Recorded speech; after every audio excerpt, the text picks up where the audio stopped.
Hi అందరికీ నమస్కారం. నా పేరు బాలాజీ. అందరికీ స్వాగతం సుస్వాగతం.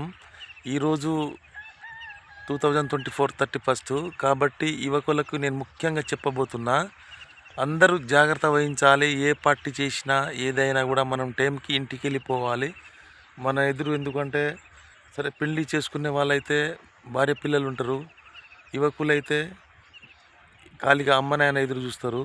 కాబట్టి ఇదంతా దృష్టిలో పెట్టుకొని మీరు ఏ పార్టీ చేసినా, ఏ ఫ్రెండ్షిప్లతోని కలిసినా సరే, మందు తాగేటోళ్ళు, బీర్ తాగేటోళ్ళు ఎవరైనా క్షేమంగా ఇంటికి వెళ్ళిపోవాలని కోరుకుంటున్నాం మనస్ఫూర్తిగా. ఎందుకంటే చాలా ఇళ్లలో 31 రోజు బాగా తాగేసి బండి తోలడం వల్ల చాలామంది యాక్సిడెంట్కి గురి అవుతూ ఉంటారు.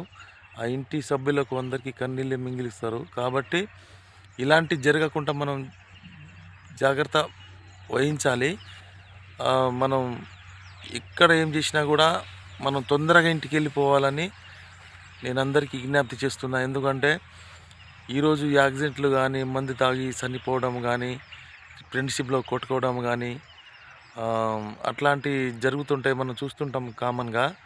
కాబట్టి ఇవన్నీ ఏ యువకులైనా, ఏ 31 చేసుకునే వాళ్ళైనా ఇదంతా మనసులో పెట్టుకొని జాగ్రత్త వహించాలని కోరుకుంటున్నా.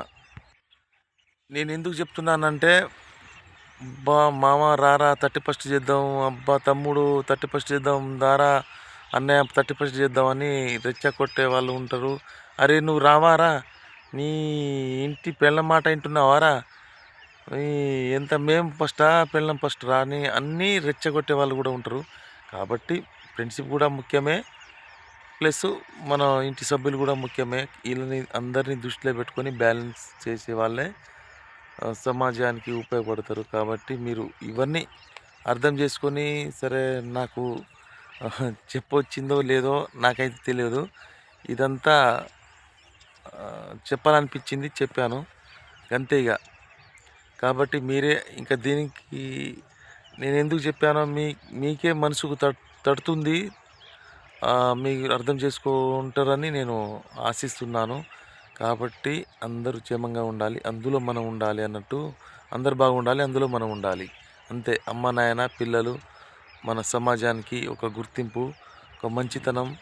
ఎవరికైనా నీ దగ్గర ఉంటే మంచి చేయి, పర్వాలేదు, నీకెవరు కాదని చెప్పరు. కానీ చెడు మాత్రం చేయకు, లేకపోతే గమ్మున ఊకో, సపోర్ట్గా నీ పనులు చేసుకొని ఇంట్లో ఉండు, కానీ చెడు చేయకు. ఎవ్వరు నీకు మంచి చేయి, నీకు 1,00,000 రూపాయలు సాయం చేస్తలేవు అని చెప్పరు, కానీ నువ్వు ఎవరికి చెడు చేసే గుణం మాత్రం చేయకు. ఒకవేళ చేతనైతే మంచి చేయి, అంతే తప్పించి మనుషుల్ని రెచ్చగొట్టి పార్టీలు చేసుకోవడం, గొడవలు పెట్టుకోవడం, కేసుల పాలవడం, ఇదంతా ఒక కుటుంబానికి మనం లాస్ చేసినట్టు అవుతుంది. కాబట్టి అందరూ ఎవరితో వచ్చిన వాళ్ళు సమాజానికి మంచి చేస్తే సమాజం పరిశుభ్రంగా ఉంటుందని నేను అనుకుంటున్నాను. మన భారతదేశం చాలా మంచి దేశం. మనం ఎక్కడో పోయి సాయం చేయవలసిన అవసరం లేదు. ఇప్పుడు మనం ఉన్నాం ఒక విలేజ్లో పుట్టినాం. మన పక్క ఇంటి వాళ్ళకు కానీ, మన తోడబుట్టిన వాళ్ళకి కానీ, మన అక్క చెల్లెలకు కానీ, మన అమ్మ నాయనకు కానీ, మనం ఏ మన చుట్టుపక్కల జరిగే ఏదైనా సమాజం గురించి నువ్వు మంచి చేస్తే చాలు, దేశం దాని అంతటా అదే బాగుపడిపోతుంది.